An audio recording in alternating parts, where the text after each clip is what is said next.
So you're thinking about moving to Coral Springs, Florida. Well, in this video, I'm going to walk you through Coral Springs on a Google Maps and just kind of pinpoint where everything is, give you an idea, a lay of the land, where the schools are, restaurants are, some of the main attractions. So if you are thinking about moving there, you can kind of become familiar with the area. Now let's get into it right now.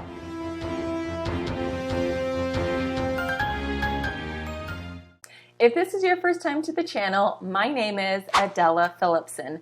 I am a local realtor in the greater Fort Lauderdale, Florida area, and today we are going to be discussing Coral Springs. Now, whether you are thinking about moving here in 9 days or 90 days, give us a call, shoot us a text, or send us an email. All the information is down below in the description so we can help you move to Coral Springs or Fort Lauderdale or any of the surrounding areas. So as I mentioned, I'm going to show you around Coral Springs on a Google Maps. So let's go ahead and jump in my computer.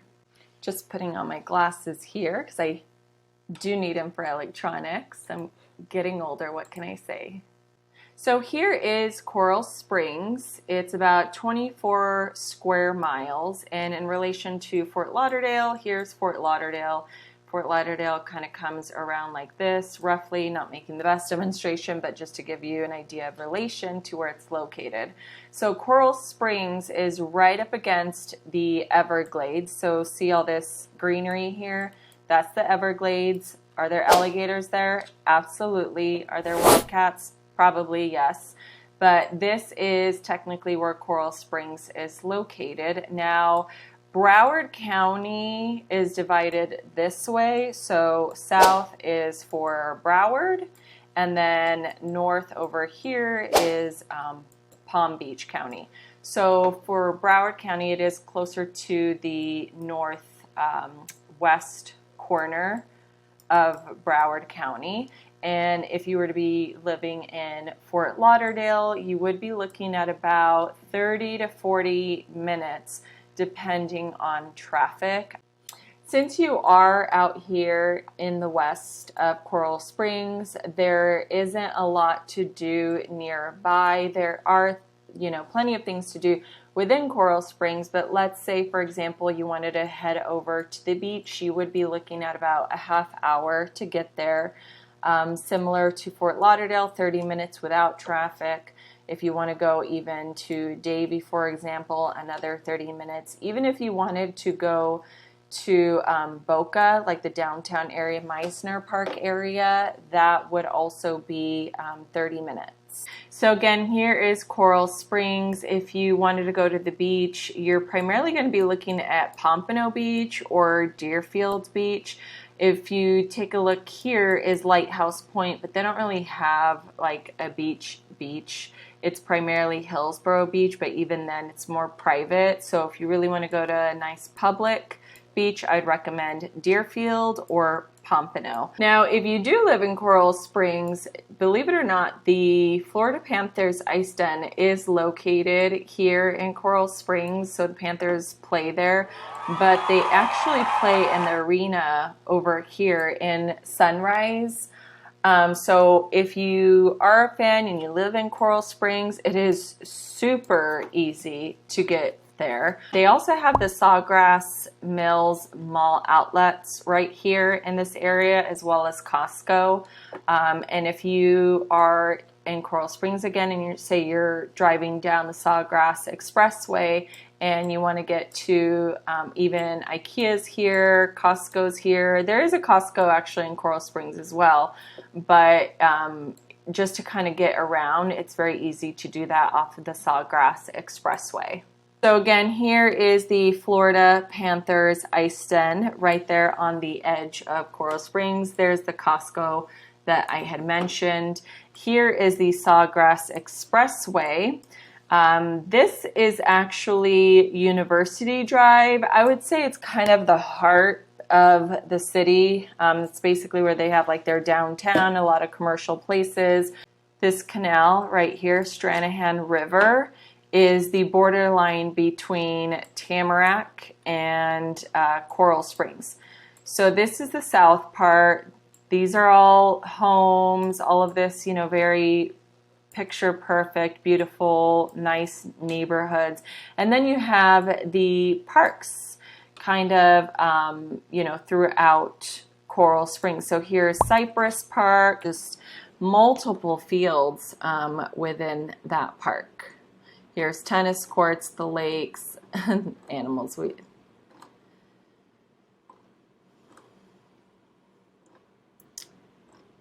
But yeah, Cypress Park is just very, very large. My favorite one was Orchid Park. That's just across the street from Cypress Park. That was probably the only place where you feel a little bit more nature. So here's the walkway.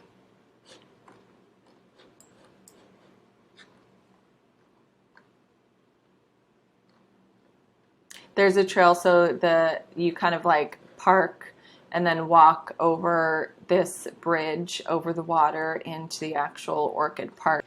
Here's Mullins Park. This is Mullins Park. As I was mentioning, they just have a lot of recreational activities, such as all these fields.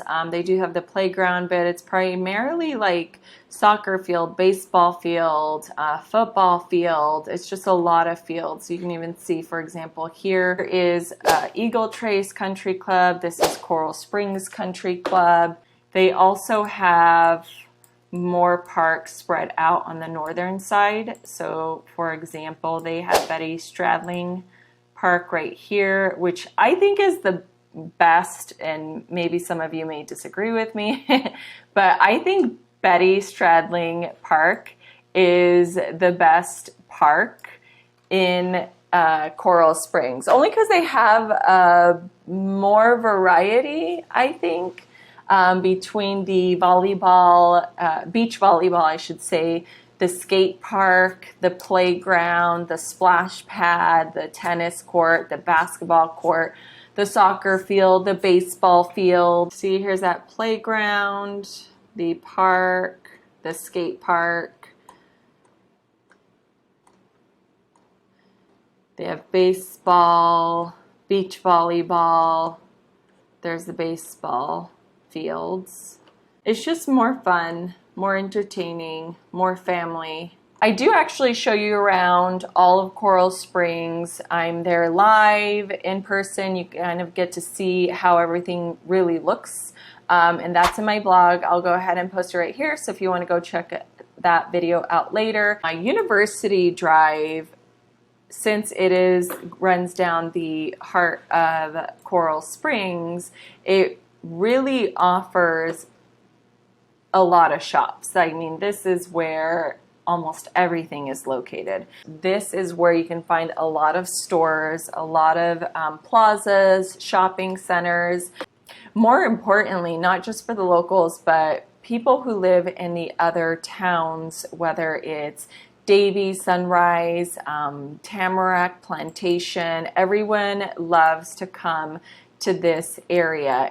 They call it Restaurant Row, between Sample Road and Atlantic Boulevard. This section is Restaurant Row. So everyone in the west part of Broward County drives here on the weekends and goes out with family and friends. And it's really a huge, huge hot spot. So if you're looking for some good grub, everyone's kind of driving up and down this section. Again, it's called Restaurant Row. All the stores are here, everything and anything you need. So here is like Michael's, here is Miller's Ale House, here's a brewing company, there's Olive Garden, Chick-fil-A, and then you can kind of cruise further south before you get to Atlantic Boulevard. Here's even like TJ Maxx, and you have Coral Square. That's Coral Squares. This is really the mall where you can get where you can go to JCPenney, Macy's, Kohl's, Dick's Sporting Goods. They also have restaurants like TGI Friday, Tijuana Taxi, Tulum Prime. So this is another major shopping area before you get into Tamarack, which is the neighboring suburb below Coral Springs. If I haven't said this already, if you have any questions, leave a comment below. And did you know 60% of you watching me right now are not subscribed? If you do find this valuable, please make sure to go ahead and hit the subscribe button. Now let's get back to it. There are people who have moved to Coral Springs because of the actual schools. Coral Springs is roughly about that area. So for elementary schools, they do have, for the most part, 6s and 7s, a couple 8s like here and here, and then they have this one down here that's a 9. So this is Riverside Elementary. It's one of the better ones in Coral Springs. That's a 9 out of 10 according to greatschools.org. We also have Eagle Ridge Elementary. That's an 8 out of 10. But the rest are 6s and 7s, not bad, as long as we're not looking at 2s, 3s, 4s, or maybe even 5s, that of course being middle of the line between a rating of 0 to 10. So they do have really good schools when it comes to elementary, but let's take a closer look at the middle schools now. So they do have about 6s and 7s for middle school. You can see from here they have like a 3, even a 5. Even over here they have a 5 and a 6. So the grade, according to greatschools.org, for middle school in Coral Springs does go down. Some of these higher ones, for example, is the charter here in Coral Springs, or maybe even just Coral Springs Middle School. They even have Eagles Nest Middle School in Coral Springs at a 6. The high schools do drop closer to a 4 out of 10 in Coral Springs. So for example, here's JP's high school. You also have Coral Springs High School as well as Coral Gables High School. The one that has a higher rating is the actual charter school. Again, that was part of the middle school as well. So that's always an option there if you're looking at Coral Springs. And then here's Monarch High School. That's a 5 out of 10. So those are the schools. If you want to watch more videos like this, or maybe even the live videos where I walk you through suburbs, the towns surrounding Fort Lauderdale, or maybe even Fort Lauderdale itself, go ahead and watch them here. And if you don't want to miss out on any other future content, make sure to subscribe to my channel. And if you are here, don't be shy, say hello. If you notice, as I was